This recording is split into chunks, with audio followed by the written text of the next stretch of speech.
في كلامه المجيد. أعوذ بالله من الشيطان الرجيم. بسم الله الرحمن الرحيم. فإذا قضيتم مناسككم فاذكروا الله كذكركم آباءكم أو أشد ذكرا. فمن الناس من يقول ربنا آتنا في الدنيا وما له في الآخرة من خلاق. ومنهم من يقول ربنا آتنا في الدنيا حسنة وفي الآخرة حسنة وقنا عذاب النار. أولئك لهم نصيب مما كسبوا والله سريع الحساب. سورۃ البقرہ کی ان آیات میں بھی اللہ تبارک و تعالی نے حج کے بارے میں ارشاد فرمایا ہے، ایسا کہ الحمدللہ سابقہ آیات میں آپ نے اللہ تبارک و تعالی کی رحمت سے یہ پڑھ لیا کہ الحج اشہر معلومات، کہ حج کے چند مہینے ہیں جو معروف ہیں، مشہور ہیں، معلوم ہیں، یعنی شوال، ذی القعدہ اور 10 ذی الحجہ، یہ حج کے مہینے ہیں۔ فمن فرض فیہن الحج، جس پہ اللہ تبارک و تعالیٰ ان مہینوں میں حج لازم فرما دیں، واجب فرما دیں، اس کے ذمہ ہدایات کیا تھیں کہ فلا رفث ولا فسوق ولا جدال فی الحج، کہ وہ حج کے دنوں میں اور خاص طور پہ حالت احرام میں ایک تو ایسی چیزوں سے بچے جو شہوانیت کی طرف مائل کرنے والی ہوں، اور دوسرا اللہ کی نافرمانی والے کاموں سے بچے، اور اسی طرح جھگڑے سے بچے۔ ان 3 چیزوں کی ہدایات دی گئیں الحمدللہ جو آپ پڑھ چکے ہیں۔ اور اس کے ساتھ اللہ تبارک و تعالی نے یہ بھی ارشاد فرما دیا کہ وَمَا تَفْعَلُوا مِنْ خَيْرٍ يَعْلَمُهُ اللَّهُ، جو تم اچھے کام کرتے ہو سب اللہ کے علم میں ہیں، اور اللہ تبارک و تعالی کے علم کا معنی یہ ہے کہ وہ اس کا بدلہ تمہیں عطا فرمائے۔ اور ساتھ یہ حکم دیا گیا وَتَزَوَّدُوا فَإِنَّ خَيْرَ الزَّادِ التَّقْوَىٰ، اور جب تم اسباب حج کے لیے تیاری کرو تو اسباب حج بھی اپنے مہیا کرو۔ یہ معنی نہیں ہوتا حج پہ چلنے کا کہ بس حج پہ چلے گئے اور پھر وہاں بھیک مانگتے رہے، لوگوں سے سوال کرتے رہے، یہ شریعت میں حرام ہے۔ حکم ہے کہ اپنے اسباب سفر تیار کرو تاکہ تمہیں کسی کی محتاجی باقی نہ رہے، اور سب سے بہتر جو زاد ہے وہ اللہ سے ڈرنا ہے۔ اور اس کے بعد پھر اللہ نے ایک اور مسئلے کا ذکر فرما دیا حکم کا کہ لیس علیکم جناح ان تبتغوا فضلا من ربکم، اگر کوئی آدمی حج کے دنوں میں آئے حج کرنے کے لیے، اور حج کے دنوں میں وہ کوئی مزدوری کر لے، نوکری کر لے، یا کوئی تجارت کا کام کر لے، کوئی سودا خرید فروخت کر لے، تو اللہ نے فرمایا کہ کوئی حرج نہیں، کوئی گناہ نہیں ہے، لیکن فقط مقصد اتنا سمجھ لیں کہ اصل مقصد تمہارا حج ہو، اصل نیت تمہاری اللہ تبارک و تعالیٰ کے دروازے کی حاضری اور ادائے حج ہو۔ ضمناً اگر تم نے تجارت کر لی، کوئی نوکری کر لی، یا ضرورت پیش آ گئی اور کر لی تو کوئی گناہ نہیں ہوگا۔ اور اس کے بعد پھر اللہ نے حکم دیا فَإِذَا أَفَضْتُم مِّن عَرَفَاتٍ فاذكروا اللَّهَ عِندَ الْمَشْعَرِ الْحَرَامِ، اللہ نے فرمایا کہ جب تم عرفات سے چلو تو اب تم کہاں آؤ گے؟ مشعر الحرام، یعنی وہ مزدلفہ کا مقام جو ہے اس کو مشعر الحرام کہا گیا ہے۔ مشعر یا شعار یا شعائر جو ہیں اس سے مراد ہوتا ہے معالم، یعنی یہ اللہ تبارک و تعالیٰ کی حرمت کی نشانیاں ہیں، ان کی عزت کریں، حرمت کریں، اور وہاں اللہ کا ذکر کریں۔ یعنی 2 نمازیں جمع کر کے بھی آپ نے مزدلفہ میں پڑھنی ہیں، مغرب کی بھی اور عشاء کی بھی۔ اور عرفات سے کب نکلنا ہے؟ جب سورج ڈوب جائے، اس سے پہلے نکلنا جو ہے وہ ناجائز ہے۔ اور اس کے بعد اللہ نے فرمایا وَاذْكُرُوهُ كَمَا هَدَاكُمْ، اللہ کی عبادت اسی طرح کیا کرو جس طرح اللہ نے تمہیں ہدایت کی ہے اور اس کے پاک پیغمبر نے تمہیں سمجھایا ہے۔ کیونکہ عبادات جتنی ہوتی ہیں یہ عبادات یاد رکھیں یہ توقیفی ہوتی ہیں، یعنی اللہ تبارک و تعالیٰ کی طرف سے فرمودہ ہوتی ہیں، اور اس کا نمونہ بیان فرماتے ہیں سیدنا محمد الرسول اللہ صلی اللہ علیہ وسلم۔ تو لہذا ہمیشہ یاد رکھیں کہ عبادت کے اندر اپنی طرف سے کوئی اضافہ نہیں کیا جا سکتا، یعنی جیسے اذان ہے، نماز ہے، روزہ ہے، حج ہے، زکوٰۃ ہے، عبادات ہیں، اسی طرح دعائیں ہیں، یہ سب اسی طرح اللہ کو مقبول ہوں گی جیسے اللہ کا حکم ہے اور جس کا نمونہ حضور محمد مصطفیٰ صلی اللہ علیہ وسلم نے بیان فرمایا ہے۔ یعنی جیسے کوئی آدمی اپنے منشے سے نماز کا خود کوئی شکل نہیں بنا سکتا کہ وہ چاہے تو عشاء کی نماز 4 رکعتوں کے بجائے 6 پڑھ لے، وہ چاہے تو مغرب کی نماز 3 رکعتوں کے بجائے 4 پڑھ لے، تو وہ بلکہ اللہ کا نافرمان اور اللہ کے احکام کا مخالف تصور ہوگا۔ اسی لیے اذان ہے، نماز ہے، روزہ ہے، اس کے اول میں، آخر میں، درمیان میں کسی قسم کے ہمیں اضافے کرنے کی اجازت نہیں ہے۔ جو اللہ کے رسول نے سکھلایا ہے ہم اسی کے مطابق پابند رہیں گے، اس سے ادھر ادھر نہیں ہٹ سکتے۔ اس لیے اللہ نے فرمایا وَاذْكُرُوهُ كَمَا هَدَاكُمْ، تم میری عبادت کرو اور ذکر کرو جیسے میں نے تم کو ہدایت کی ہے۔ یعنی اگر تم عرفات میں مغرب کی نماز پڑھو، حالانکہ اللہ کی نماز ہے لیکن سنت کے خلاف ہے، اللہ قبول نہیں فرماتا۔ اس لیے حکم ہے کہ سورج ڈوب جائے تم چل پڑو، لیکن دونوں نمازیں جو ہیں وہ مشعر الحرام مزدلفہ میں آ کے ادا کرو، مغرب کی بھی اور عشاء کی بھی۔ اور اس کے بعد اللہ نے حکم دیا ثم افیضوا من حیث افاض الناس، اللہ نے فرمایا پھر تم چلو اس مقام سے جہاں سے لوگ چلے ہیں۔ کیا معنی؟ اصل میں یہ رسم جاہلیت کا ایک رد ہے کہ مشرکین مکہ جب حج پہ جاتے تھے تو وہ مزدلفہ میں رک جاتے، عرفات میں نہیں جاتے تھے، کیونکہ ان کو تکبر تھا نعوذ باللہ کہ ہم مکے والے ہیں، ہم قریش ہیں اور ہم حمص ہیں، لہذا ہم عرفات میں نہیں جائیں گے، جہاں عام لوگ جاتے ہیں ہم عام لوگوں کے ساتھ کھڑے ہوں، ہمارا تو شان علیحدہ ہے، ہم تو کعبۃ اللہ کے مجاور ہیں اور ہم قریش ہیں اور ہم یہاں کے سردار ہیں، اس لیے وہ مزدلفہ میں ٹھہر جاتے، عرفات جاتے ہی نہیں تھے۔ تو اللہ تبارک و تعالیٰ نے ان کی رسم جاہلیت کو مٹایا، فرمایا ثم افیضوا من حیث افاض الناس، اللہ تبارک و تعالیٰ نے حکم دیا کہ تم وہیں سے چلو جہاں سے لوگ چلے ہیں، یعنی حج کا مقام عرفات ہے، یہ نہیں کہ کوئی مزدلفہ میں ٹھہر جائے اور کہے کہ میرا حج ہو گیا ہے، عرفات سے چلو اور مزدلفہ کی طرف آؤ، اس لیے فرما دیا گیا۔ اور ساتھ یہ بھی حکم دیا گیا کہ واستغفر اللہ، اللہ تبارک و تعالیٰ سے معافی مانگا کرو، اللہ تبارک و تعالیٰ بخشنے والے بھی ہیں اور نہایت مہربان بھی ہیں۔ ہمیشہ یاد رکھیں کہ استغفار جو ہے یہ بہت بڑی نعمت ہے۔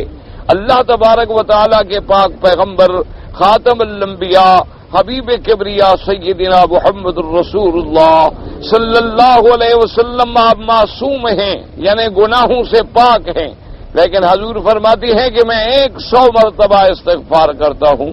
تو جو گناہوں سے معصوم ہے وہ تعلیم امت کے لیے استغفار کرتے ہیں، اور سید الاستغفار جو ہے وہ حدیثوں میں آتا ہے اللہم انت ربی لا الہ الا انت خلقتنی وانا عبدک وانا علی وعدک وعہدک ما استطعت اعوذ بک من شر ما صنعت وابوء بنعمتک علی ابوء بذنبی فاغفر لی فانہ لا یغفر الذنوب الا انت۔ اسی طرح آتا ہے استغفر اللہ الذی لا الہ الا هو الحی القیوم واتوب الیہ، اسی طرح استغفر اللہ ربی العظیم من کل ذنب واتوب الیہ، اور اگر یہ سارا یاد نہ ہو تو استغفر اللہ استغفر اللہ استغفر اللہ، اور یہ استغفار جو ہے یہ گناہوں کو بھی مٹا دیتا ہے اور غریبی کو بھی مٹا دیتا ہے۔ استغفار سے اللہ تبارک و تعالی رزق میں برکت دیتے ہیں، اولاد میں برکت دیتے ہیں، فصلات میں برکت دیتے ہیں، کاروبار میں برکت دیتے ہیں۔ اس لیے حکم ہے، اللہ نے حکم دیا کہ اب تم استغفار کرو، اللہ سے معافی مانگو، شاید ایام حج کے اندر مناسک کے اندر بھی تجھ سے کوئی کمی رہ گئی ہو، کوئی غلطی ہو گئی ہو، تو اللہ تبارک و تعالی معاف فرمانے والے ہیں اور مہربانی کرنے والے۔ اب ان آیات کو سمجھیں جو ابھی ہم نے تلاوت کی ہے۔ میں نے پچھلی آیات کا تھوڑا سا خلاصہ عرض کر دیا، چونکہ کئی دن سے اتفاق ہے کہ درس نہیں تھا، میں سفر پہ تھا، اور اس لیے میں نے کہا تھوڑا سا آپ کو یاد آ جائے، دوہرا دیا جائے تاکہ سبق سمجھنے میں آسانی ہو۔ فرماتے ہیں فَإِذَا قَضَيْتُم مَّنَاسِكَكُمْ فَاذْكُرُوا اللَّهَ كَذِكْرِكُمْ آبَاءَكُمْ أَوْ أَشَدَّ ذِكْرًا۔ اللہ نے فرمایا فَإِذَا قَضَيْتُم مَّنَاسِكَكُمْ، جب تم پورے کر چکو اپنے حج کے کام، جب پورے کر چکو حج کے کام تو اب کیا کرو؟ فرمایا فَاذْكُرُوا اللَّهَ كَذِكْرِكُمْ آبَاءَكُمْ أَوْ أَشَدَّ ذِكْرًا، تم اللہ کا ذکر کرو جیسے تم اپنے ماں باپ دادوں کا ذکر کرتے ہو یا اس سے بھی زیادہ۔ اب اللہ تبارک و تعالی نے ہمیں حکم دیا کہ بھئی تم مینا میں بھی پہنچے، پھر تم عرفات میں بھی پہنچے، اور عرفات کے بعد تم مزدلفہ میں بھی آئے، اب تم مثلا پھر واپس مینا میں بھی آئے، تو جب حج کے مناسک تم نے پورے کر لیے ہیں تو اس کے شکر کا تقاضا یہ ہے کہ تم اللہ کا ذکر کرو، کیونکہ اس کی وجہ یہ ہے کہ حج کا ادا کرنا ایک بہت بڑا اہم مقصد ہے کہ آدمی اپنے وطن کو چھوڑتا ہے، اپنے بچوں کو چھوڑتا ہے، اپنے گھر کو چھوڑتا ہے، پھر بدن، مال، دولت، پیسہ، وقت سب اللہ کے راستے میں لگاتا ہے، تو اتنی بڑی محنت کے بعد بھی شاید ہم کوئی کام رہ جائے ادا نہ کر سکیں، ہم سے کوئی غلطیاں ہو جائیں، تو اب اللہ نے فرمایا کہ جب تیرے سارے منحرے ہم نے طے کر دیے، تیرے سفر کے مراحل طے کر دیے، تمہیں اپنے دروازے پہ پہنچا دیا، پھر تمہیں اپنے مناسک حج ادا کرنے کی توفیق عطا فرما دی، تو اب اس کا لازمی تقاضا کیا ہے کہ تم اللہ کا ذکر کرو اور اللہ تبارک و تعالیٰ کا شکر کرو، کیونکہ یاد رکھیں ہر عبادت کی ایک حد ہے، ایک مقدار ہے۔ کیا مانا؟ 24 گھنٹے میں 5 نمازیں فرض ہیں، 6 نمازیں فرض نہیں ہیں، 5 سے ہم اس کو 6 نہیں بنا سکتے ہیں، اور 5 سے ہم اس کو 4 بھی نہیں بنا سکتے ہیں۔ اسی طرح سے رمضان المبارک کے روزے جو ہیں وہ سال میں 1 مہینہ فرض ہے، ہم 2 مہینے فرض نہیں بنا سکتے ہیں۔ اسی طریقے سے حد مقدار زکوٰۃ ہے کہ اللہ تبارک و تعالی جس کو دولت عطا فرمائے، اپنے تمام اخراجات کے بعد، تمام حاجات کے بعد وہ 2.5% جو ہے حساب کر کے کہ کل ٹوٹل میری رقم کتنی بنتی ہے، جو خالص میرے پاس نفع ہے، اور 2.5% ادا کر دے۔ اب 2.5 کو آپ 3 بھی نہیں کر سکتے ہیں، 2 بھی نہیں کر سکتے ہیں، تو ہر عبادت کی ایک حد ہے، ایک مقدار ہے معین، جس کو آپ بڑھا بھی نہیں سکتے ہیں اور کم بھی نہیں کر سکتے ہیں۔ ایک اللہ کا ذکر ہے جس کی کوئی حد نہیں ہے۔ اللہ کا ذکر ایک ایسی چیز ہے، فرمایا یا ایھا الذین آمنوا اذکروا اللہ ذکرا کثیرا، اے ایمان والو تم اللہ کا ذکر کرو اور ڈھیر سارا ذکر۔ اسی طریقے سے اللہ نے فرمایا اقم الصلاۃ لذکری، اور نماز جو ہے یہ بھی ذکر ہے، کلمہ جو ہے یہ بھی ذکر ہے، عبادات جو ہے یہ بھی ذکر ہے، قرآن جو ہے یہ بھی ذکر ہے، بلکہ جیسے حدیث میں افضل الذکر لا الہ الا اللہ محمد الرسول اللہ، تو یہ سب ذکر کا کوئی حد نہیں ہے۔ اس لیے قرآن کہتا ہے میرے مومن بندے جو ہیں الذین یذکرون اللہ قیاما وقعودا وعلی جنوبہم یتفکرون فی خلق السماوات والارض، اللہ نے فرمایا جو میرے مومن بندی ہیں وہ کھڑے ہیں تو میرا ذکر ہے، بیٹھے ہیں تو میرا ذکر ہے، لیٹے ہیں تو میرا ذکر ہے، یعنی کبھی قیام میں ہیں، کبھی رکوع میں ہیں، کبھی سجود میں ہیں، اور اگر کبھی لیٹتے ہیں تو پھر بھی میری آلہ میں، میری صنعتوں میں فکر کرتی ہیں، اور پھر اعتراف کرتی ہیں کہ ربنا ما خلقت ھذا باطلا سبحانک فقنا عذاب النار۔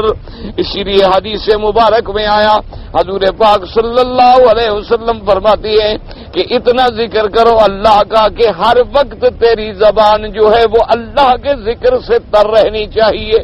تو اللہ کا ذکر جو ہے، اور یاد رکھو یہ اللہ کا ذکر جو ہے نا جی، یہ دلوں کے لیے ایک سائیکل ہے کہ جب دلوں پر زنگ لگ جاتا ہے، اس زنگ کو ہٹانے کا طریقہ کیا ہے کہ اللہ کا ذکر۔ جب دلوں پہ میل آ جائے اس کا علاج کیا ہے؟ اللہ کا ذکر۔ اور اللہ معاف فرمائے انسان اگر کسی مصیبتوں میں پڑ جائے، کسی الجھنوں میں پڑ جائے، اس کا علاج کیا ہے؟ اللہ کا ذکر۔ کہ دیکھیں کہ یونس علیہ السلام پہ جب مشقت آئی تو کیا کیا؟ لا الہ الا انت سبحانک انی کنت من الظالمین. صحابہ پہ مشکل وقت آیا تو انہوں نے کیا کہا؟ حسبنا اللہ ونعم الوکیل. جہاں جہاں بھی آپ نظر ڈالیں گے، اور یہ بات یاد رکھیں کہ جب کوئی اللہ کا ذکر تجھے نصیب ہو جائے تو سمجھو کہ اللہ راضی ہو گیا ہے. اس لیے فرمایا فاذکرونی اذکرکم واشکروا لی ولا تکفرون. اللہ نے فرمایا تم میرا ذکر کرو، میں تمہارا ذکر کرتا ہوں. فرمایا تم میرا ذکر بندوں میں کرو گے، میں تیرا ملائکہ میں کروں گا. تو جب تم اللہ کو یاد کرو گے تو اللہ تمہیں یاد کریں گے. تو جب اللہ یاد کریں گے تو صاف بات ہے کہ اس کی رضا کی نشانی ہے. اس لیے سمجھے یہ نماز میں آنا جو ہے یہ ذکر ہے. اب اللہ نے اپنا گھر آنے دیا، نماز پڑھنے دی، قرآن سننے دیا، تو مانا یہ ہے کہ اللہ ہم سے راضی ہے. تو اس لیے فرمایا کہ ذکر کرو، اب اللہ کا شکر ادا کرو، اور جتنا اللہ کا ذکر کر سکتے ہو. لیکن ایک بات یاد رکھیں، بہت سارے ہمارے بھائی ہیں، اللہ ان کو بھی اور ہمیں بھی ہدایت عطا فرما دے، کہ ان کا مقصد تو عبادت ہوتا ہے، ان کا مقصد تو ذکر ہوتا ہے، لیکن جیسے ان کو کسی آدمی نے بتلا دیا کہ یہ فلاں کتاب ہے، یہ فلاں کتاب ہے، یہ فلاں کتاب ہے، اس میں مجموعہ اذکار ہیں، اس میں فلاں ذکر ہے، اس میں فلاں ذکر ہے، اس میں فلاں ہے. اب وہ بیچارہ کرنا تو اللہ کا ذکر چاہتا ہے، لیکن اس کو پتہ نہیں ہوتا کہ جو میں پڑھ رہا ہوں کیا یہ صحیح بھی ہے یا غلط ہے، اور جو میں پڑھ رہا ہوں کیا یہ احادیث رسول پاک صلی اللہ علیہ وسلم میں ثابت بھی ہے یا ثابت نہیں ہے. کیا جو میں ذکر کر رہا ہوں کہیں ذکر کے بجائے ثواب حاصل کرنے کے میں کوئی ایسے الفاظ تو ادا نہیں کر رہا کہ جس سے بجائے ثواب کے مجھے گناہ حاصل ہو رہا ہو. اس لیے ہمیشہ یاد رکھیں کہ ذکر بھی انہی الفاظ سے کیا کریں جو قرآن و سنت میں ثابت ہیں، جو اللہ کے رسول کے فرمان میں ثابت ہیں. اپنی طرف سے بہت سارے لوگوں نے چیزیں لکھی ہیں، ان میں بعض صحیح ہوتی ہیں اور بعض غلط ہوتی ہیں. اس لیے عام آدمی کو پتہ نہیں چل سکتا کہ ان کلمات سے کیا حاصل ہوتا ہے، لیکن جو چیز قرآن اور حدیث میں موجود ہے اس کے غلط ہونے کا سوال ہی پیدا نہیں ہوتا. تو اس لیے ہمیشہ ذکر کریں یا ذکر کی کوئی کتابیں لیں تو یہ تسلی کر لیا کریں کہ یہ کتاب کس ذمہ دار آدمی کی لکھی ہوئی ہے، اور اس کے اندر اس نے کن احادیث مبارک کے حوالے دیے ہیں، اور ہم اس پہ کتنی اعتماد کر سکتے ہیں. اگر آپ نہ جانتے ہوں تو اپنے علاقے کے کسی عالم سے، کسی معتمد علم والے سے اس کے بارے میں تسلی کر لیا کریں. تو اب اللہ نے یہاں حکم دیا کہ جب تم نے حج کے کام پورے کر لیے تو اب اللہ کا ذکر کرو. لیکن آگے ایک ذکر فرمایا کہ ذکرکم آباءکم او اشد ذکرا، کہ تم اللہ کا ذکر کرو جیسے کہ تم اپنے باپ دادے کا ذکر کرتے ہو. کیا مانا؟ یہاں رسم جاہلیت کو مٹایا گیا کہ جیسے کفر کے زمانے میں انہوں نے حج کو بھی ایک کاروبار بنا دیا تھا کہ باقاعدہ حج میں بازاریں لگتی تھیں، منڈیاں لگتی تھیں، اور بڑے بڑے دنیا کے تاجر آ کے اپنے سامان بیچا کرتے تھے، تو لوگ اسی میں کھو جاتے تھے. اور دوسری بات یہ تھی کہ جب وہ لوگ واپس آ جاتے مزدلفہ سے، عرفات سے، مینا میں آ جاتے، اور مینا میں 3 دن کا قیام ہوتا، تو اب وہ کیا کرتے کہ سارے عرب کے شعراء کو جمع کرتے، مشاعرے ہوتے، اور جناب وہاں ادبا کو بلایا جاتا، اور ہر آدمی پھر اپنے باپ دادے کا حسب نسب بیان کرتا کہ میں فلاں خاندان سے تعلق رکھتا ہوں، وہ کہتا میں فلاں خاندان سے تعلق رکھتا ہوں، میرا باپ، میرا دادا، میرا دادا، میرا باپ، اس پہ فخر کیا کرتے، اور اپنے باپ دادے کے محاسن کو اور ایسی ان کے انساب کو بیان کرتے کہ مبالغہ اور تکبر اس سے ظاہر ہوتا. اللہ نے فرمایا مسلمانوں تم ان جاہلیت کی رسموں سے بچ جاؤ. تم جب اللہ کے احکام پورے کر لو تو اللہ کا ذکر کرو، یہ نہیں کہ تم اپنے ماں باپ کا ذکر کرو اور اسی طرح فخر و مباحات میں مبتلا ہو جاؤ جیسے جاہلیت کے لوگ مبتلا ہو جاتے تھے، بلکہ تم اپنے باپ دادوں سے اللہ کا ذکر زیادہ کرو. اور اس میں ایک سبق ہمیں یہ بھی ملا کہ اگر کوئی آدمی اپنے خاندان پہ بلا وجہ فخر کرتا ہے اور اس کا اظہار کرتا ہے تو یہ شریعت میں ناجائز ہے. یعنی اصل میں وجہ یہ ہے کہ عزت والا تو وہ ہے جو اللہ کے ہاں عزت والا ہو، اور اللہ کے ہاں عزت کا مدار جو ہے وہ تقویٰ ہے، وہ اعمال صالحہ ہے، وہ حسب بھی نہیں ہے اور نسب بھی نہیں ہے۔ ان اکرمکم عند اللہ اتقاکم۔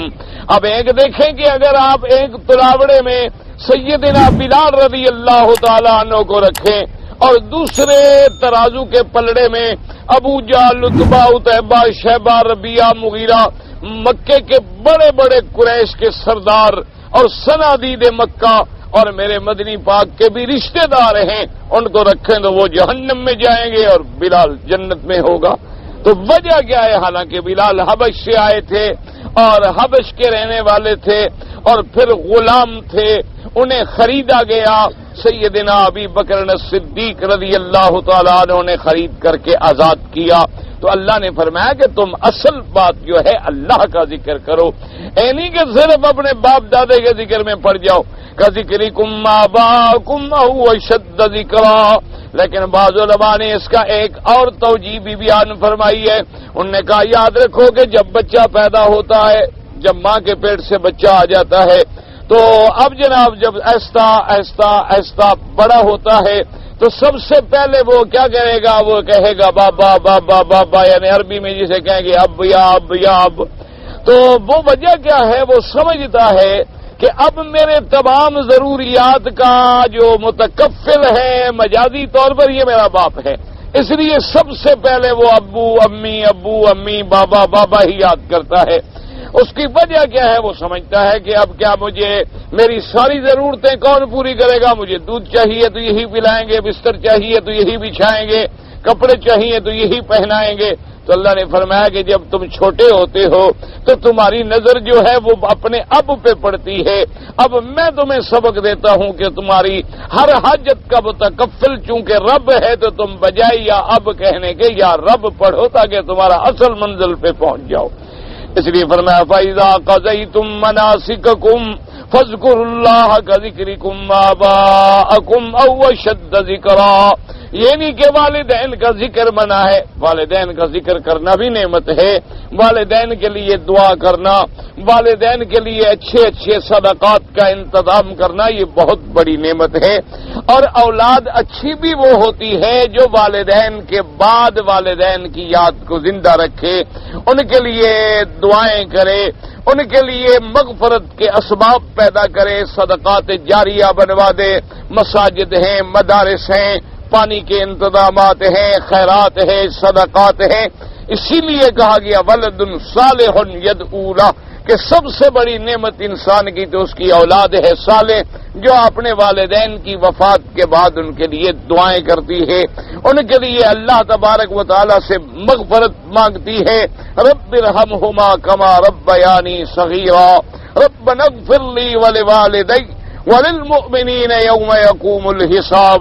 تو اس لیے لیکن اصل یہ ہے جو یہاں منع کیا گیا وہ رسم جاہلیت کو توڑا گیا کہ وہ حج کے بعد صرف مشاعرے، مفاخر اور اپنے باپ دادے کے قصے کہانیوں میں وقت گزار دیتے تھے۔ اللہ نے فرمایا کہ نہیں، تم اپنے اللہ کی یاد کے اندر وقت گزارو۔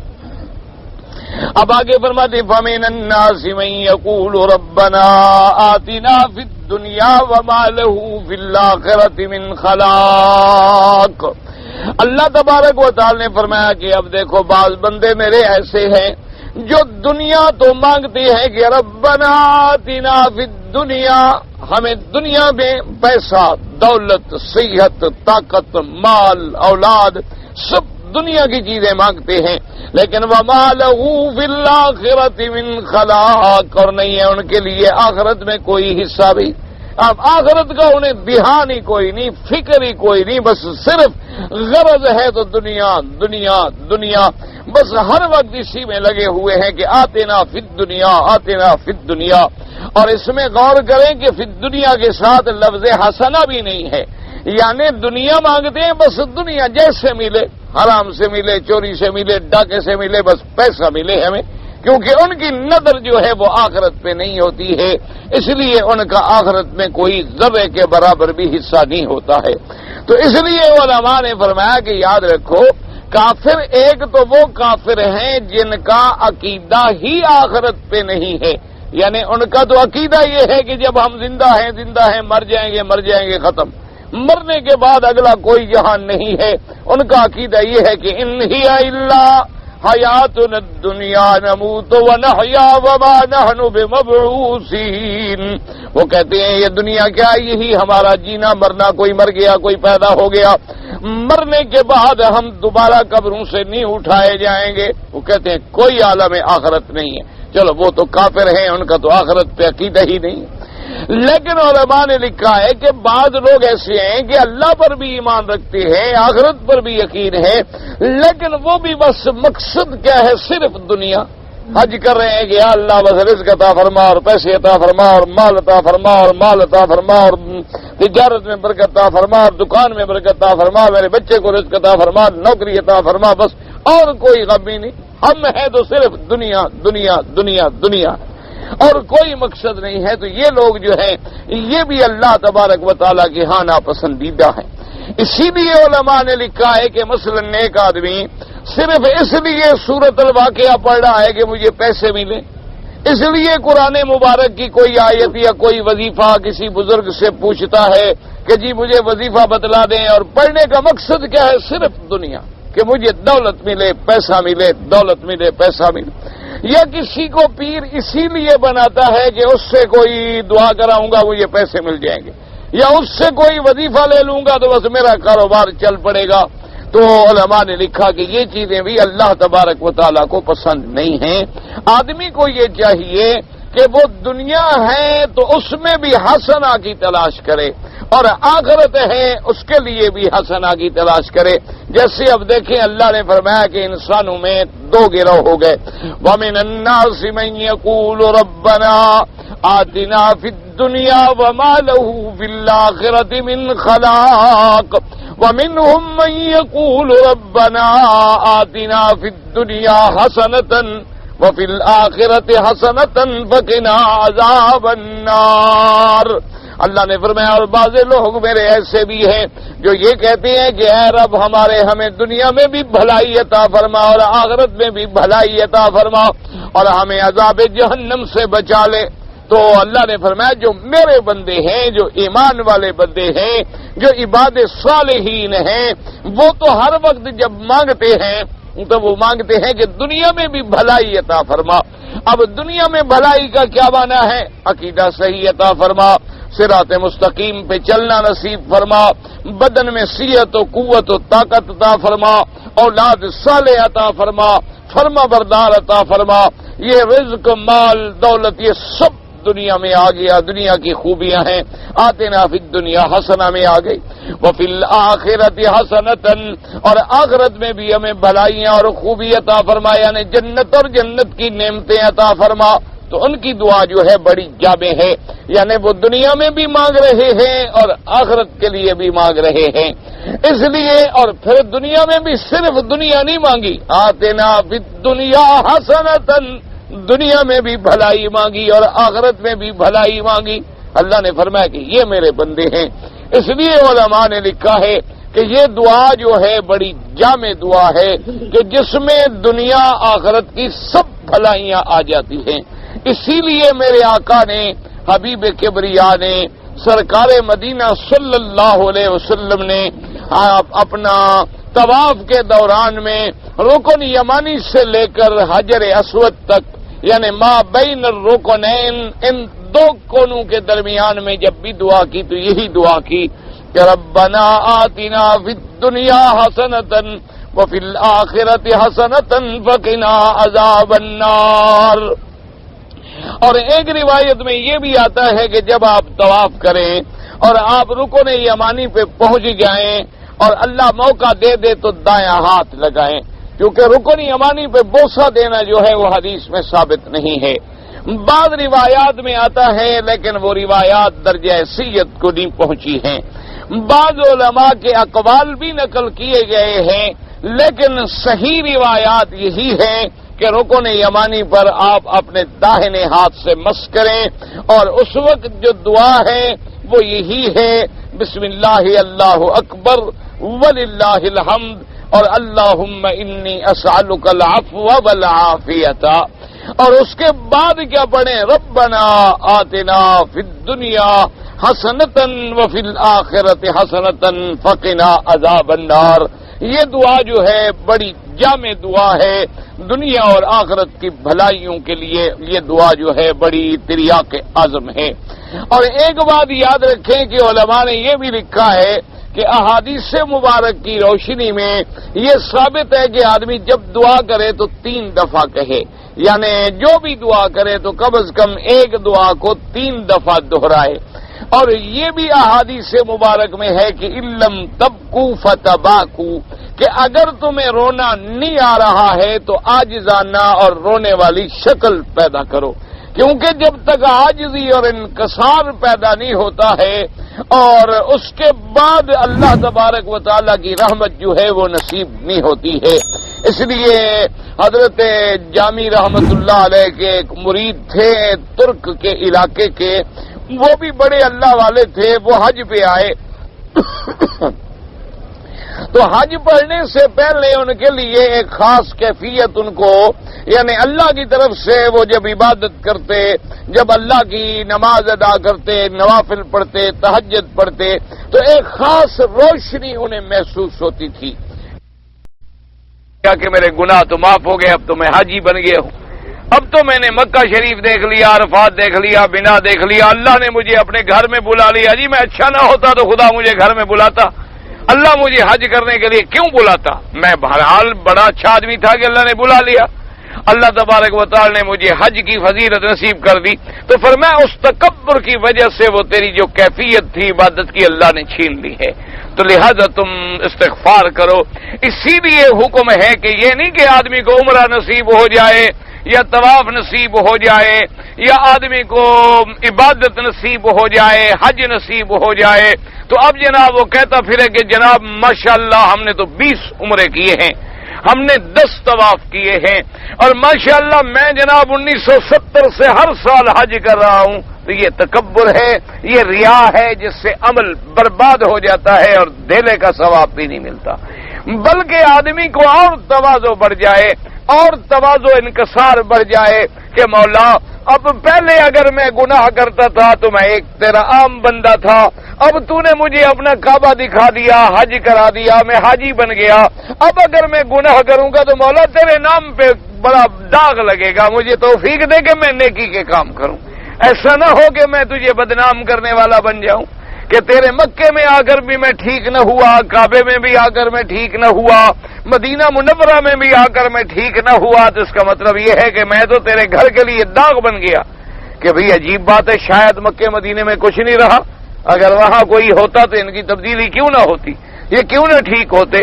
لوگ یورپ میں جاتے ہیں واپس آتے ہیں تو آدھے انگریز نظر آتے ہیں، اگر وہاں کسی یونیورسٹی میں ڈگری لے لیں واپس آئیں تو پہچانے ہی نہیں جاتے کہ نقلی کون ہے اور اصلی کون ہے۔ تو ان سارے حالات میں لیکن اگر ہم مکہ میں آئیں اور مدینہ منورہ میں آئیں اور اس کے عمرے کے بعد حج کے بعد ہمارے اوپر کوئی اثرات مرتب نہ ہوں، ہماری زندگی میں کوئی چیز کا فرق نظر نہ آئے، تو اس کا مطلب تو ہے کہ اللہ نے ہمیں الٹا محروم کر دیا ہے۔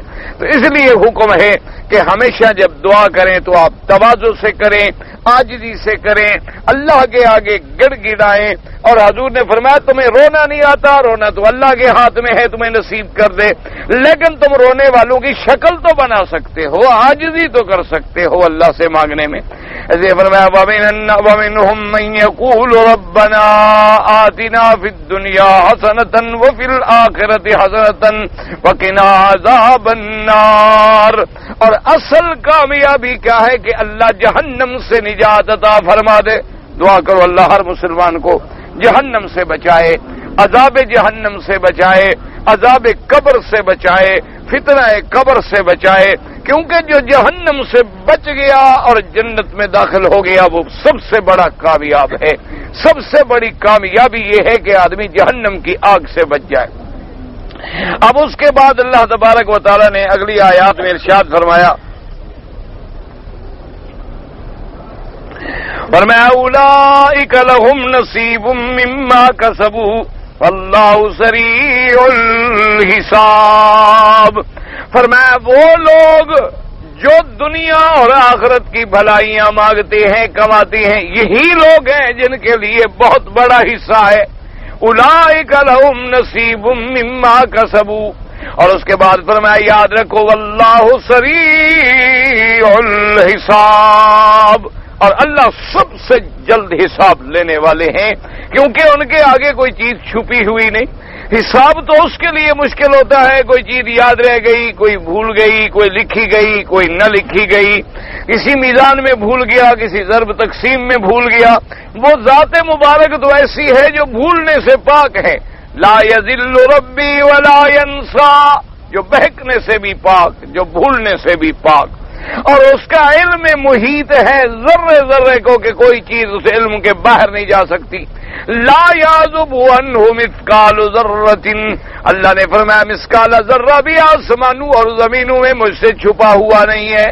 نہ اس سے کوئی چھوٹی چیز نہ بڑی چیز اچھا اور پھر حساب کی جلدی کا یہ عالم ہوگا کہ جیسے احادیث مبارک میں آتا ہے کہ ساری کائنات کے اولین و آخرین جو ہیں وہ جب جمع ہوں گے تو آدھے دن میں ان کا حساب جو ہے پورا ہو جائے گا تو لہذا اللہ تبارک و تعالیٰ کی ذات جو ہے سریع الحساب ہے تو اس لیے تم ہر وہ عمل کرو ہر وہ قدم اٹھاؤ جو شریعت کے مطابق ہو جو اللہ اور اللہ کی رضا کے مطابق ہو اللہ تبارک و تعالیٰ نے ہمیں یہ ہدایات اس میں عطا فرمائے اور اسی طرح علماء نے کچھ ہدایات لکھے ہیں کچھ علامات لکھے ہیں انہوں نے کہا کہ یاد رکھیں کہ مثلا ہم نے عمرہ کیا یا ہم نے حج کیا تو اب ہمیں یہ پتہ تو لگ نہیں سکتا کہ بھئی یہ ہماری عبادت قبول ہوئی ہے یا نہیں ہوئی کیونکہ پہلے دور میں یہ قاعدہ تھا کہ اگر مثلا آپ خیرات کرتے تو طریقہ یہ تھا کہ بھئی ایک بکرا ہے یا چاول ہے کچھ ہے اس کو جا کے پہاڑ کی چوٹی پہ آپ رکھ دیتے تھے اپنا پیسہ جو خیرات کر رہے ہیں تو ایک آگ آتی تھی قدرت کی طرف سے وہ اس چیزوں کو جلا دیتی تھی اس کا مطلب یہ ہے کہ بھئی اللہ نے ہماری خیرات منظور کر لی آگ بھیج دی اور آگ نے ان چیزوں کو جلا ڈالا بعد میں اللہ تبارک و تعالی نے امت رسول پاک صلی اللہ علیہ وسلم پہ اپنی رحمت سے ہم پر ایک پردہ ڈال دیا کیوں اب وجہ یہ ہوتی تھی کہ جس کی وہ خیرات پڑی رہی آگ نہ آئی وہ رسوا ہو جاتا تھا دیکھو بھئی تم تو اتنے گندے آدمی ہو تمہاری تو خیرات قبول نہیں ہوئی تمہاری خیرات جو ہے وہ قبول نہیں ہوئی ہے اور جس کی قبول ہو جاتی وہ سمجھا جاتا کہ یہ اللہ کا بڑا مقرب بندہ ہے لیکن حضور کی امت پہ اللہ نے پردہ ڈال دیا کہ ہم جو بھی کام کرتے ہیں قبول ہے نہیں قبول ہے اللہ کو پتہ ہے اور کسی کو پتہ نہیں لیکن علماء نے لکھا ہے کہ اس کے کچھ علامات ہیں کچھ ظاہری یعنی جیسے بادلوں کو دیکھ کے ہم اندازہ لگاتے ہیں کہ بارش برسے گی لیکن کبھی برستی ہے کبھی نہیں برستی کبھی ہمارے اندازے غلط بھی ہو جاتے ہیں تو علماء نے لکھا کہ محض یہ اندازے ہیں کہ اگر حج کرنے کے بعد عمرہ کرنے کے بعد تیرے اندر کوئی تبدیلی آئی ہے اور تیرے اندر کوئی انقلاب آیا ہے کہ تو بے نماز تھا نمازی بن گیا بے روزہ تھا روزے والا بن گیا بے حیا تھا با حیا بن گیا بے شرم تھا با شرم بن گیا شرابی تھا شراب چھوڑ دیا زانی تھا زنا چھوڑ دیا اور توجہ اللہ کی طرف ہو گئی اور آخرت کی طرف ہو گئی تو سمجھو کہ میری حاضری منظور ہو گئی ہے اور فرمایا کہ اگر حج کرنے کے بعد اسی طرح رہا جیسے پہلے تھا یا اور بڑھ گیا تو سمجھو کہ میں ٹھکرا دیا گیا اس لیے علماء نے لکھا ہے کہ ہر عبادت کے بعد اپنے عمل پر خود نظر ڈال لو کہ کیا میرے اعمال میں کوئی تبدیلی آئی ہے میرے اقوال میں میرے افعال میں میرے کردار میں میرے ضمیر میں میری صورت میں سیرت میں کوئی تبدیلی اگر آ گئی ہے تو اللہ کا شکر ہے اور اگر نہیں آئی ہے تو پھر توبہ کرے پھر اللہ کے دروازے پہ گر جائے کیونکہ رحمت کا دروازہ جو ہے وہ بند نہیں ہوا اور توبہ کا دروازہ جو ہے وہ بند نہیں ہوا ہے جیسے کہ مالک ابن دینار رحمت اللہ علیہ ایک اللہ کے بہت بڑے ولی گزرے ہیں اولیاء اللہ میں سے تو وہ فرماتے تھے کہ میری دعا جو منظور ہو جاتی ہے مجھے پتہ چل جاتا ہے تو ان کے شاگردوں نے مریدوں نے پوچھا کہ حضرت کیسے پتہ چل جاتا ہے فرمایا کہ دعا کرنے میں جب میرا دل لگ جائے، مزہ آئے مانگنے میں، کہ دل کرے کہ بھی اور مانگو اور مانگو، اور آنسو میرے بہنے شروع ہو جائیں اور بدن پہ کپی تاری ہو جائے، اللہ کے ڈر سے میرے بال کھڑے ہو جائیں، تو میں سمجھ لیتا ہوں کہ اللہ راضی ہو گیا، میری دعا منظور ہو گئی۔ اور اگر میں دعا کر رہا ہوں، زبان تو کہہ رہی ہے کہ ربنا ربنا ربنا ربنا، لیکن دل نہیں لگ رہا، اس میں کوئی کشش نہیں پیدا ہو رہی، کوئی لطف نہیں آ رہا، تو میں سمجھ لیتا ہوں کہ بس یہ دعا میری منظور نہیں ہوئی ہے۔ تو اس لیے علماء نے فرمایا کہ کچھ علامات ہیں جو اللہ تبارک و تعالیٰ کے قرآن کی آیات سے اور حضور صلی اللہ علیہ آلہ وصحبہ وسلم کی احادیث کی روشنی میں علماء نے مرتب فرمائی ہیں، وہ یہ ہیں کہ ہر عبادت کے بعد اپنے اعمال پہ خود نظر ڈالو کہ کیا تمہیں کوئی تبدیلی محسوس ہوتی ہے تمہاری صورت میں، سیرت میں، کردار میں، کریکٹر میں، تمہارے ذکر میں، قول میں، فعل میں، عقیدے میں، عمل میں، تو شکر کرو کہ الحمدللہ اللہ نے راستے پر لانا شروع کر دیا ہے۔ اور اگر کوئی تبدیلی محسوس نہیں ہوتی ہے تو فرمایا اس کا مطلب یہ ہے کہ پھر وہ عبادت قبول نہیں ہوئی۔ اور اسی طرح بعض علماء نے ایک دوسری نشانی بھی لکھی ہے، وہ یہ ہے کہ اگر ایک نیکی کے کام کرنے کے بعد تو جسے کوئی اور نیکی کا کام ہو جائے، یعنی نیکی کے بعد اور نیکی کے کام ہو رہے ہیں، تو سمجھو کہ پہلی نیکی قبول ہو گئی ہے۔ اور اگر نیکی کے کام کرنے کے بعد اللہ نہ کرے تم سے اور گناہ کا کوئی کام ہو جائے تو سمجھو کہ پہلی نیکی بھی مردود ہے، کیونکہ اگر وہ قبول ہوتی تو حسنہ کے ساتھ پھر نیکی کے ساتھ نیکی کی توفیق ہوتی۔ لیکن ایک ہمیشہ یاد رکھیں کہ اگر گناہ بھی ہو جائے تو اللہ کی رحمت سے کبھی مایوس نہ ہوں، بلکہ یہ یقین رکھیں کہ ہمارا رب غفور الرحیم ہے، اور ہم سب جتنے بندے ہیں اگر ہمارے سارے گناہ بھی اکٹھے کر لیے جائیں اس کی رحمت کے ایک قطرے کے سامنے بھی کوئی حقیقت نہیں رکھتے۔ تو اس لیے جب وہ بخشنے پہ آئیں گے تو کوئی دیر نہیں ہوگی۔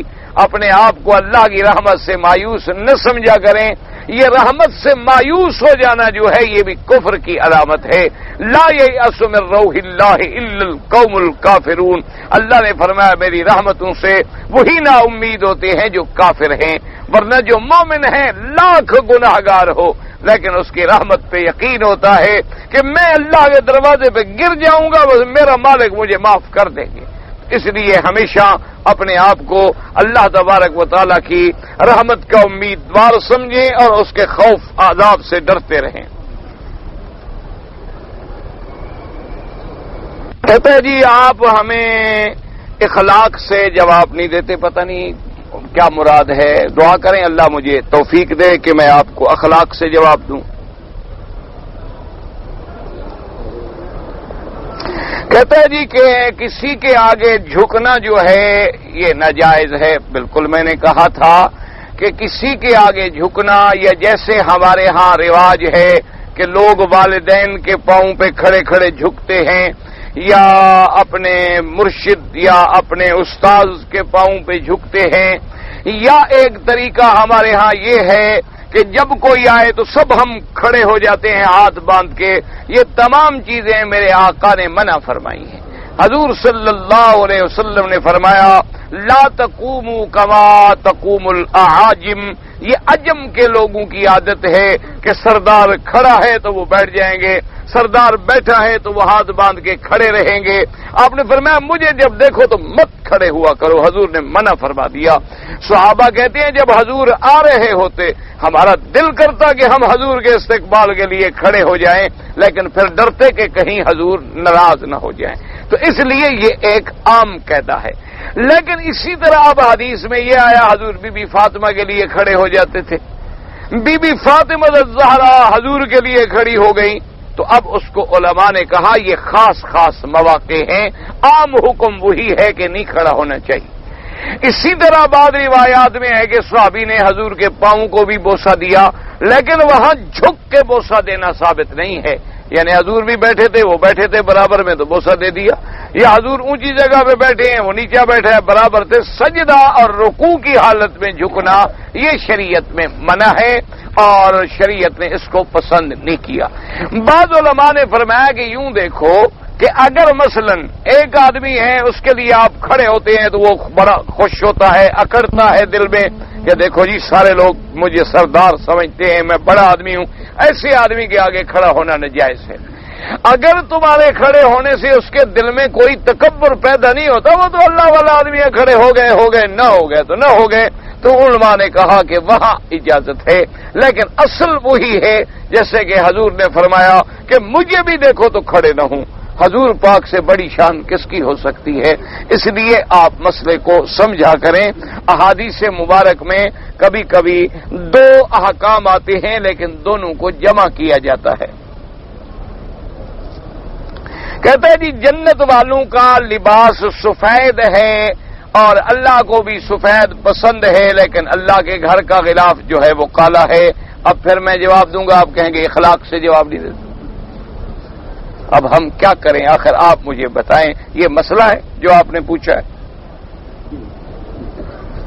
اب مشکل تو یہ ہوتی ہے نا کہ خدا بندہ یہ تیرے سادہ دل بندے کدھر جائیں کہ درویشی بھی عیاری اور سلطانی بھی عیاری۔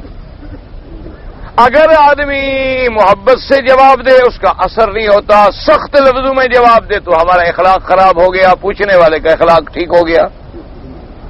اب اس کا کیا علاج ہے؟ آپ بھائی لباس بندے کا اور پتھر کا ایک ہوتا ہے۔ کعبہ شریف انسان کا نام ہے، کعبہ شریف ایک گھر ہے، ایک کوٹھا مبارک ہے۔ لباس سے مراد بندے کا لباس ہے، یہ لباس علیحدہ چیز ہے، اس کا تعلق علیحدہ ہے، اس کا ہمارے لباس سے کیا تعلق؟ ایک واضح سی بات سمجھو، جنت میں لباس یہ نہیں ہے کہ سفید ہوگا، سبز بھی ہوگا۔ اور حضور نے فرمایا کہ دنیا میں مرد کے لیے افضل یہ ہے کہ وہ سفید کپڑے پہنے، یعنی سفید رنگ حضور کو مردوں کے لیے پسند ہے، یہ نہیں کہ اور رنگ پہنے بھی نہ۔ عورتوں کے لیے حضور نے فرمایا رنگین کپڑے ہوں تو زیادہ بہتر ہے، مرد کے لیے سفید ہو تو زیادہ بہتر ہے۔ حالانکہ حضور نے خود حلہ مبارک پہنا ہے جس میں سرخ دھاریاں تھیں۔ تو ایک بات کو سمجھا کرو، ایک لباس کا ہے پسند ہونا، ایک ہے اللہ کے کعبے کا لباس، کعبے کا بندے سے کیا تعلق؟ اور پھر یہ بھی یاد رکھیں کہ خدا کے گھر کا جو غلاف ہے یہ تو کئی رنگوں میں رہا، سفید بھی رہا، سبز بھی رہا، سرخ بھی رہا، اچھا 2-3 رنگوں کے کپڑے بھی ڈال دیتے تھے، تو آخر میں آگے پھر کالا رنگ پسند کیا گیا تو اسی کو رکھا گیا، ورنہ حضور کے زمانے میں غلاف کئی رنگ کے ہوتے تھے۔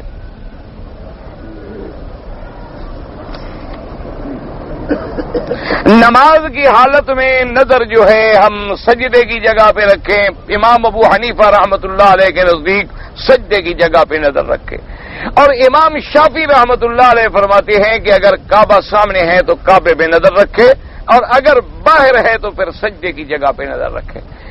بہرحال نماز چونکہ عاجزی کا نام ہے، تذلل کا نام ہے، بندگی کا نام ہے، اور عاجزی اور تذلل اسی میں ہوتا ہے کہ نظر جھکی رہے۔ ویسے اگر کسی نے اور دوسرے قول پر بھی عمل کیا تو کوئی ایسی بات نہیں۔ میں نے ایک آدمی سے قرضہ مانگا، لیکن مجھے پتہ چلا ہے کہ اس کا پیسہ سود کا ہے، اس کا گناہ اس پہ ہے، تم نے تو قرضہ لیا ہے، تمہیں کیا ہے؟ تم نے قرضہ لیا ہے، تمہیں اس بات سے کوئی تعلق نہیں کہ اس کا پیسہ سود کا ہے، اس کا پیسہ کس کا ہے۔ تم نے قرضہ لیا، اس کو قرضہ واپس کر دینا، بات ختم ہو گئی۔ وہ سود کا کام کرتا ہے تو گناہ ہے اور حرام ہے، اس کا گناہ اس پر ہے، تم پر تو کوئی نہیں ہے۔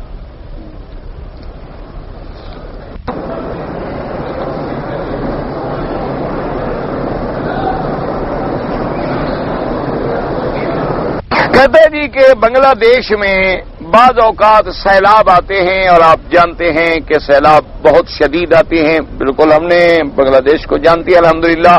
اللہ مسلمانوں کی حفاظت فرمائے، بنگلہ دیش والوں کی بھی اور ہر ملک کے مسلمانوں کی ہر عذاب سے حفاظت فرمائے۔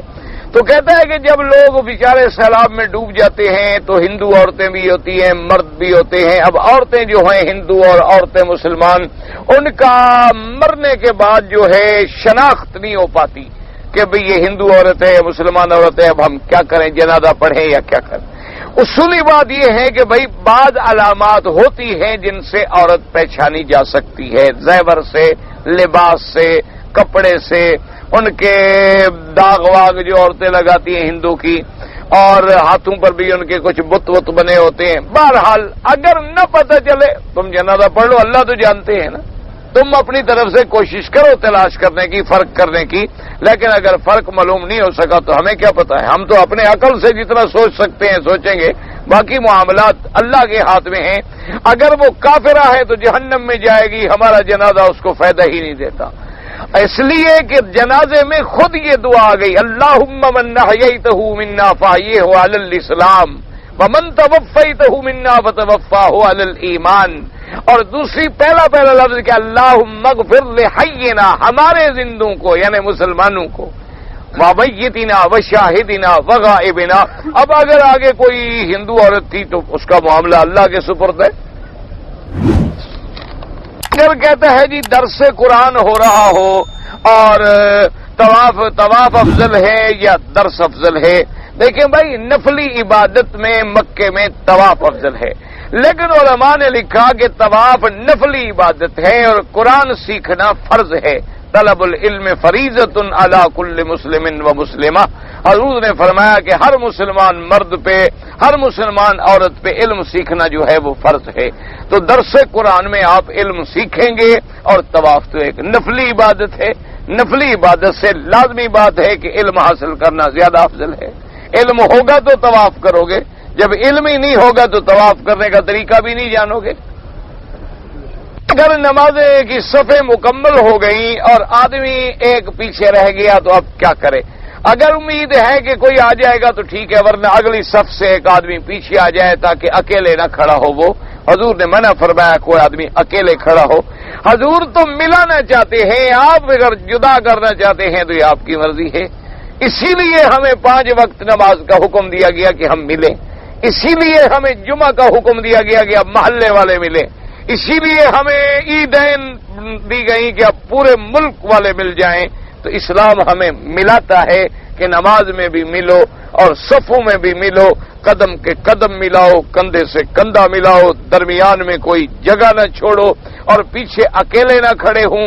کسی آدمی کی آنے کی توقع نہ ہو اور صف میں جگہ نہ ہو تو ایک آدمی پیچھے آ جائے.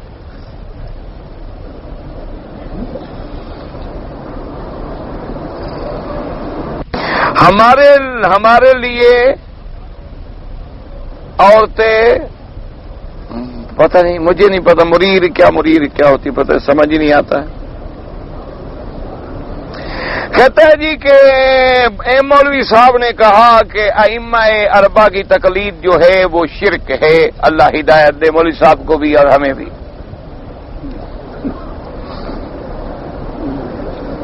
اس کا مطلب یہ ہے کہ پوری دنیا میں جو کروڑوں مقلدین ہیں وہ کافر اور مشرک ہیں.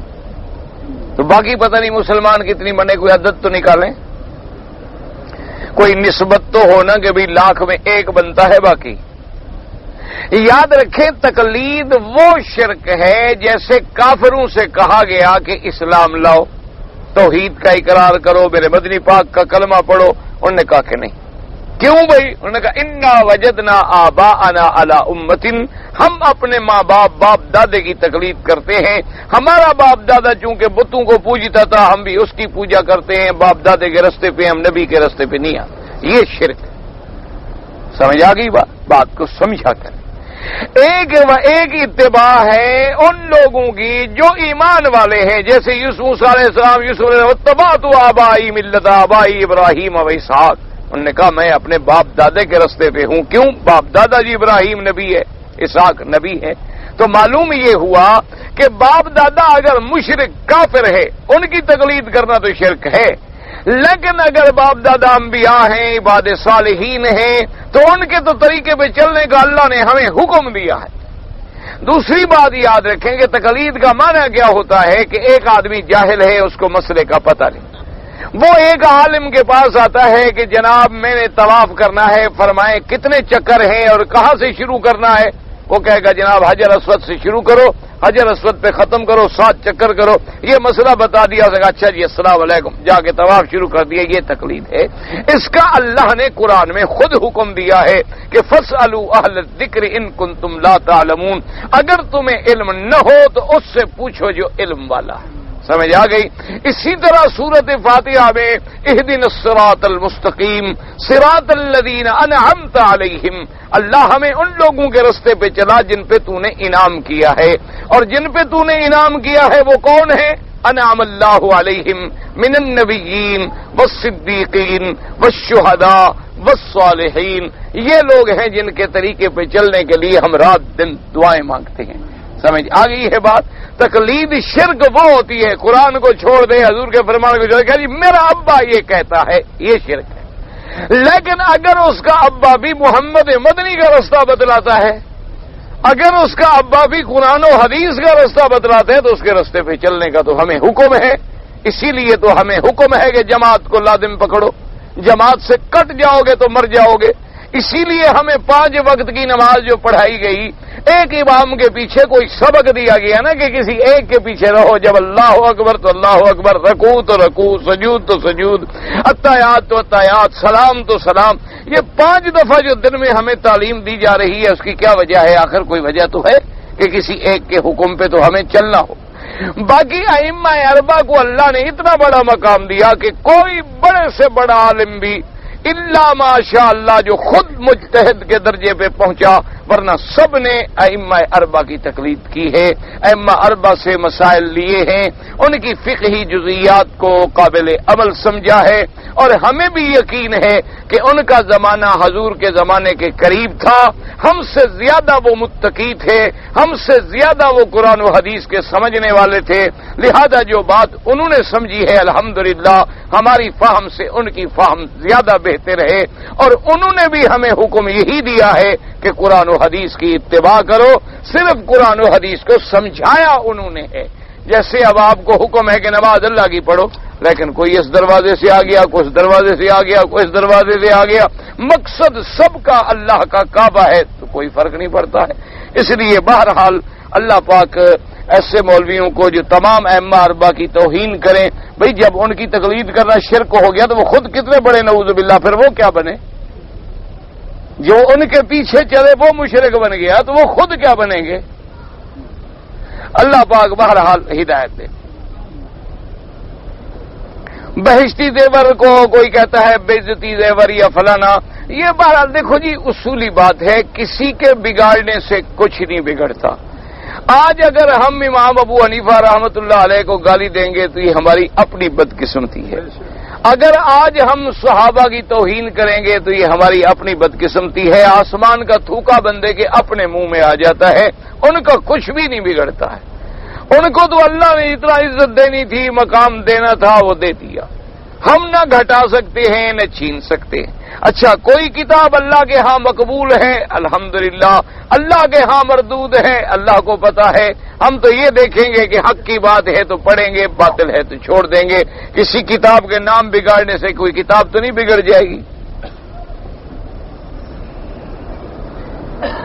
ہے جی کہ ایسے بزرگ دنیا میں موجود ہیں کہ جن کی زیارت کے لیے کعبہ جاتا ہے، یہ کوئی کتاب میں نہیں، کسی حدیث میں نہیں، نہ مولانا زکریا رحمت اللہ علیہ کی کتاب میں ہے۔ بلا وجہ کسی پر تہمت نہ لگائیں، جو اللہ والے فوت ہو گئے اللہ ان کی قبروں پہ کروڑ رحمتیں فرمائے۔ بہرحال وہ ایک عالم تھے، بزرگ تھے، اور تبلیغی جماعت کے بڑے سب سے اہم آدمی تھے، اور انہوں نے ساری زندگی قرآن و حدیث کی خدمت کی ہے، اور اللہ نے ان کی کتابوں میں اتنی مقبولیت رکھی ہے کہ کسی دنیا کے ملک میں چلے جائیں وہاں ان کی کتابیں پڑھی جاتی ہیں، اور کوئی دنیا کی زبان مثلا انگریزی ہے، فرینچ ہے، بنگلیا ہے، اردو ہے، فارسی ہے، پتہ کتنی زبانوں میں ان کے تراجم ہو گئے۔ اب ہم ہانگ کانگ کے بعد جزائر میں بھی گئے تو وہاں بھی لوگ کتابیں لے کے مسجد میں ان کی پڑھ رہے تھے۔ تو اب یہ اللہ کے ہاتھ میں ہے، آپ کے میرے گلے کرنے سے کیا ہو جائے گا؟ بہرحال دعا کریں اللہ ہمیں بزرگوں کے گلہ کرنے سے بچائے۔ زکات مال پر بھی ہوتی ہے، مویشی پر بھی ہوتی ہے، بکریوں پر، گائے پر، ہر چیز پہ، اور سب کی زکات مقرر ہے، معین ہے۔ سونا چاندی پیسہ اس کی قیمت 2.5%۔ احمد کتنی دفعہ قرآن میں آیا ہے، خود اٹھا کے گن لیں، قرآن موجود ہے ماشاءاللہ۔ ہم انڈیا سے آئے ہیں کام کے لیے، 2 دن جدے میں رہے، پھر ہم نے عمرہ کیا۔ تو آپ جدے میں رہے تو پھر احرام نہیں باندھا تو کوئی جرمانہ نہیں۔ اگر ہم انڈیا سے چھٹی سے واپس آئے اور احرام جدے اتر کر باندھا، اب آپ کو دم دینی پڑے گی، کیونکہ آپ نے احرام تو باندھا ہے لیکن میقات سے گزر کے باندھا ہے، تو آپ کو اب دم دینا ہوگا۔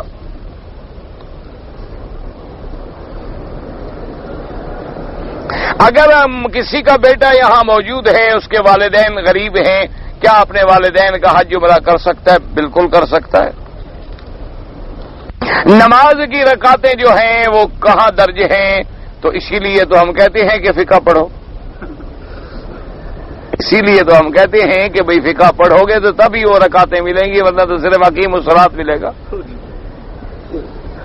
اچھا، دوسری بات یہ ہے کہ اب حدیث پڑھو، حضور نے صلی الظہر 4 رکعات، تو جب حدیث پڑھو گے تو خود رکعتیں سمجھ آ جائیں گی، اور یہ بھی پتہ چل جائے گا کہ پہلی رکعت میں کیا پڑھا، دوسری میں کیا پڑھا، تیسری میں کیا پڑھا، چوتھی میں کیا پڑھا۔ کتاب الصلاۃ کسی حدیث کی کھول لیں۔